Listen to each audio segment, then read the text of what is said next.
છેલ્લા 14 પૂર્વનો સાર 14 પૂર્વના નામ સંભળાવું છું કે એવા જબરજસ્ત કોટીનું જે વર્ણન ક્યારે ગુરુદેવ કરશે કે મહા મોટો એક હાથી એક પલ્લામાં રાખો અને બીજા પલ્લામાં સૂકી સહી રાખો, એમાં પાણી નાખો, એનાથી જેટલા આગમ લખાય એ એક પૂર્વ એનાથી ડબલ એનાથી ડબલ એનાથી ડબલ ત્યાં 14 પૂરે પહોંચાય. પણ એ બધાનો સાર આજે નવકાર મળેલો છે. હાથ બતાવી દે, આમાં ગુમાવો.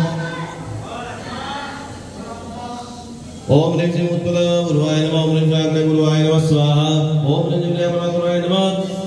ओम ह्रीं श्रीं गुरुवाय नमः स्वाहा स्वाहा. ओम ह्रीं श्रीं ज्ञान गुरुवाय नमः स्वाहा. ओम ह्रीं श्रीं गुरुवाय नमः स्वाहा. ओम ह्रीं श्रीं गुरुवाय नमः स्वाहा. ओम ह्रीं श्रीं गुरुवाय नमः स्वाहा. ओम ह्रीं विद्या गुरुवाय नमः स्वाहा. ओम ह्रीं श्रीं विद्या गुरुवाय नमः स्वाहा. ओम ह्रीं श्रीं कल्याण गुरुवाय नमः. ओम ह्रीं श्रीं प्राणायाम गुरुवाय नमः. ओम ह्रीं श्रीं क्रिया विशाल गुरुवाय नमः. ओम ह्रीं श्रीं लोक बिंदुसार गुरुवाय नमः स्वाहा. બધા હલાવી રાખો.